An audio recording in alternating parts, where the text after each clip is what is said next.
Ouais, on est là. Ouais, ouais, ouais, travaillez.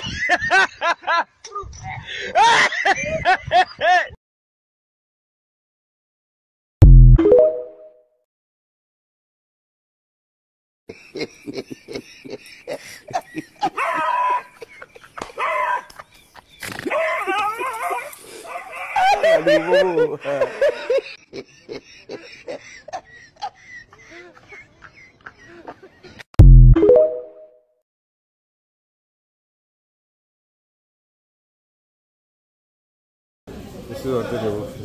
Attends d'abord. Vous terminez. Ça va. Bon, maintenant, on peut commencer. Moi, je ne me gêne pas. Avec ces petits repas que nous venons de prendre, nous pouvons tenir jusque demain et accompagner la première ministre au Conseil. Voilà, donc nous sommes suffisamment ressourcés et nous allons l'accompagner au Conseil demain vendredi. Ah, merci. Okay. Nous n'avons que ça. Vous voyez comment la République nous traite et nous néglige.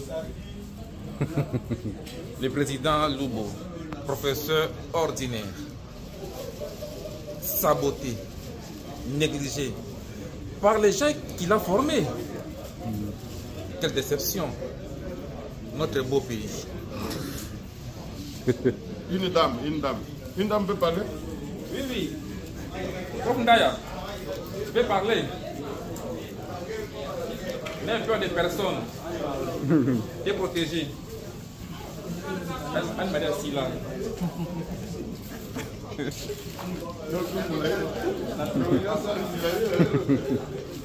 Après, il y a Tiga raté. Tiga raté. Assis là.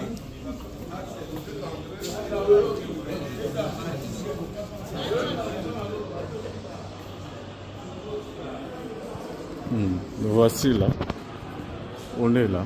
Nous attendons qu'on puisse nous recevoir. Voici 15 raisons pour lesquelles il ne faut jamais être vilain dans la vie. 1.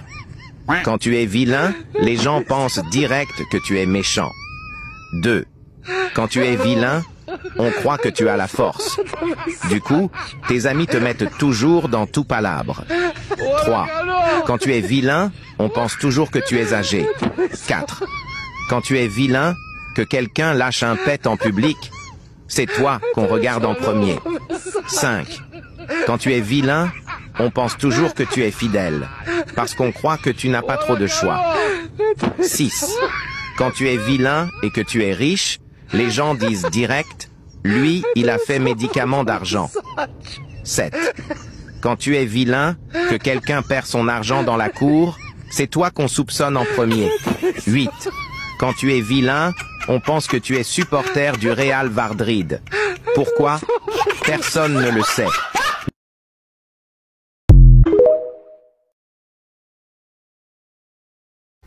Ah les gars, les femmes c'est un truc de fou. Les gars, je me retrouve à la rue, il est minuit 24, je me retrouve à la rue, sans toit, sans rien. Ces femmes n'ont aucun cœur, ces femmes n'ont aucune âme.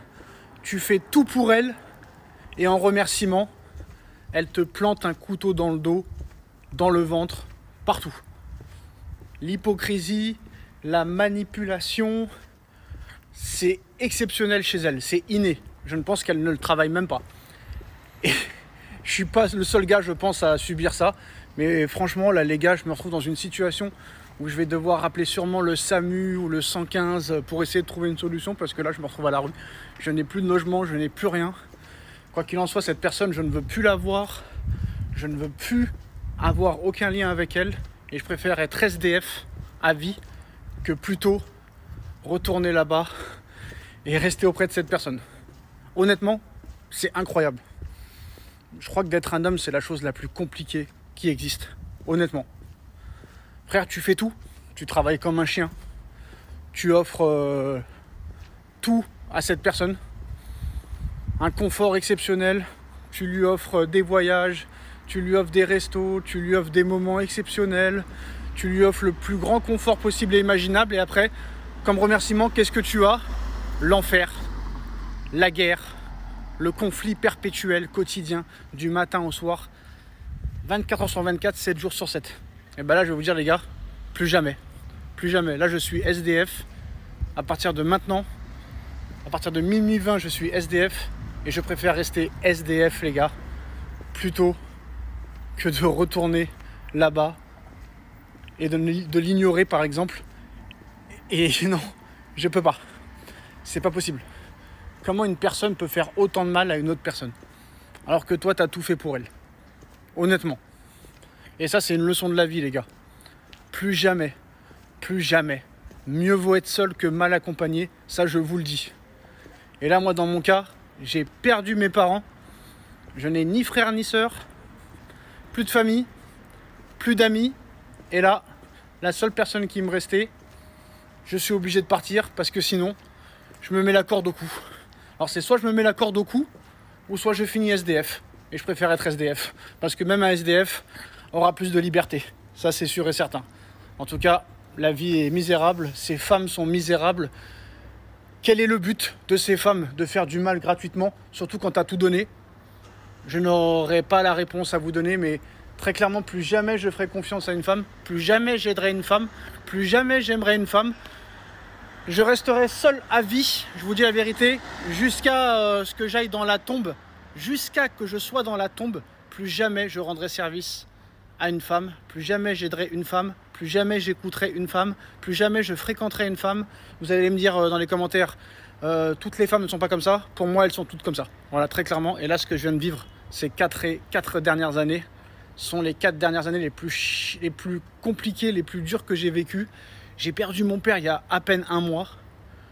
Et là, les gars, malgré ça, tu perds un proche, tu perds ton papa, ton paternel qui était tout pour toi.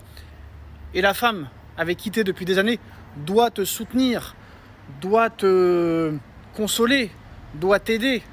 Et à l'arrivée, elle fait tout le contraire. Et elle veut que tu finisses dans la tombe. Franchement, force à vous, mais autant être SDF et libre plutôt que être dans un, on va dire, un environnement toxique qui peut amener pour moi à une mort prématurée.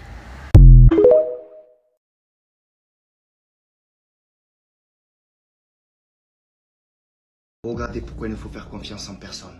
Vous voyez ce père de famille? Il est avec son enfant, il ne le lâche pas. Mais regardez le plan que ces personnes ont mis en place. Il faut vraiment faire confiance en personne.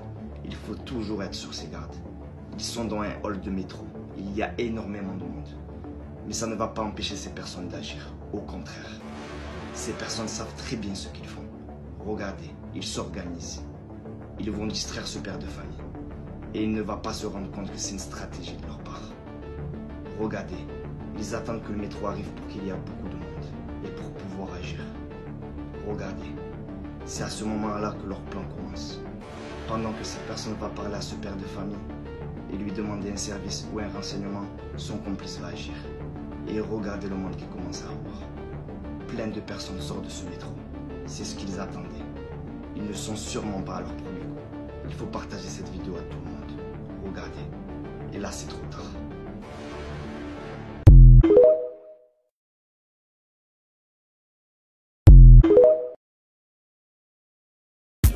Overseas or London, in London, too much drip in London, in London, you must live in London, in London, too much drip in London, in London, you must live in London.